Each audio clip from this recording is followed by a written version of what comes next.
Assalamualaikum warahmatullahi wabarakatuh.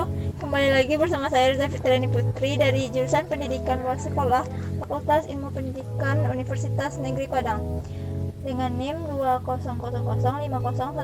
Pada video kali ini saya akan membahas tentang tugas komunikasi persuasi rangkuman pertemuan 9 sampai dengan 12. Profil tokoh pendidikan luar sekolah di Dusun Sampan, Desa Pungulading, Kecamatan Pariaman Selatan. Tepatnya di Dusun Sampan terdapat salah satu komunikator yang memiliki kemampuan dalam berbicara. Ibu itu bernama Nurmali atau lebih dikenal dengan Ibu Eli. Ibu Eli seorang ketua Dasawisma Mawar 5 di Desa Pungulading. Ibu Eli selalu menyuruh masyarakat sekitar untuk menjaga kebersihan. Salah satu hal yang paling menarik ialah Ibu Eli mengajarkan masyarakat dengan menanam bunga, sehingga kebanyakan masyarakat di sini sudah memiliki bunga. Dan Ibu Eli juga menyuruh masyarakat untuk memakai masker serta keluar rumah. Itulah hal-hal yang diajarkan kepada masyarakat sebagai bentuk dari profesi dan rasa peduli kepada masyarakat setempat. Profilnya yang pertama, nama Nurmali, tempat tanggal lahir Sampan 12 Februari 1972, umur 48 tahun, pekerjaan ibu rumah tangga, ketua Dasawisma, pendidikan SMP. Tahapan komunikasi persuasif dalam praktik PLS. Yang pertama, berpenampilan yang baik, rapi dan bersih.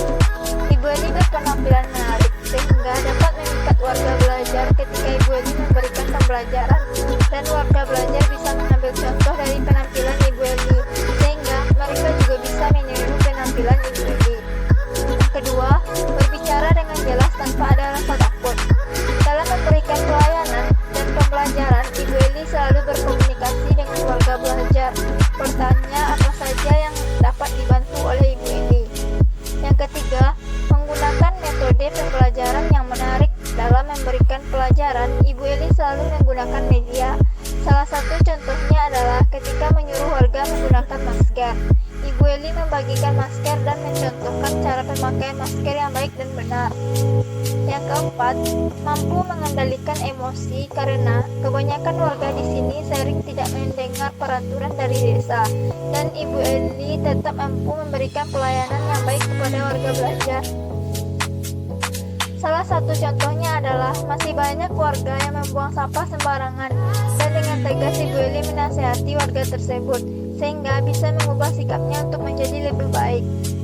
Yang kelima, mempunyai rasa kasih cinta terhadap warga setempat. Ibu Eli sering memberikan bunga yang ditanam di rumahnya kepada warga belajar tanpa dijual, supaya rumah mereka juga bisa indah dipandang mata, dan menyuruh warga untuk menanam tumbuhan berupa untuk alat dapur dan apotek hidup.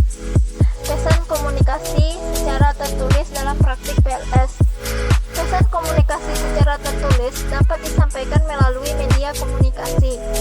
Media komunikasi adalah suatu alat atau sarana yang digunakan untuk menyampaikan pesan dari komunikator kepada khalayak.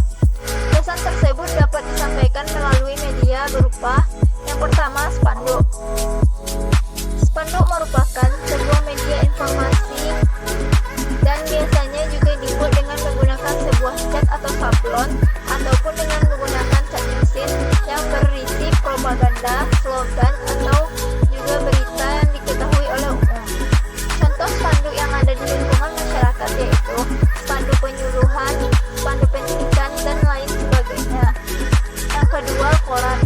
Koran adalah sebuah media massa yang dicetak dan disusun atau dibentuk dari kertas buram yang berukuran besar, yang isinya memuat tentang informasi-informasi seputar kehidupan sehari-hari dan informasi sekitar. Contohnya, seorang komunikator memberikan himbauan kepada masyarakat agar berhati-hati terhadap virus corona melalui koran. Yang ketiga, pamflet. Pamflet adalah sebuah media promosi yang digunakan untuk memasarkan suatu produk atau mempromosikan yayasan tertentu kepada masyarakat untuk memberikan edukasi atau pelajaran kepada pembaca. Misalnya, pamflet tentang pendidikan sekaligus mempromosikan sekolah yang baik. Yang keempat, majalah. Majalah biasanya berisi berbagai macam topik tulisan yang sesuai dengan tujuan dan topik dari majalah yang bersangkutan. Bukan hanya terdapat tulisan, di dalam majalah juga ada gambar-gambar yang bertujuan sebagai ilustrasi dari tulisan dan juga bertujuan untuk menarik isi majalah menjadi cantik dan menarik. Contohnya saja majalah pendidikan atau majalah edukasi yang bisa memberikan pelajaran kepada warga belajar untuk menghargai orang tua. Yang kelima, brosur. Brosur di mana cara penyampaiannya sendiri dengan dibagikan secara gratis kepada masyarakat agar bertujuan untuk memperkenalkan dengan lebih jelas apa layanan dan program yang memberikan informasi kepada pembaca. Selanjutnya, komunikasi lisan dan tulisan dalam praktik PLS di masyarakat. Komunikasi lisan adalah bentuk komunikasi dengan mengucapkan kata-kata secara lisan dan langsung kepada lawan bicaranya. Biasanya, komunikasi lisan dapat dilakukan pada kondisi para personal atau individu yang berkomunikasi berhadap langsung.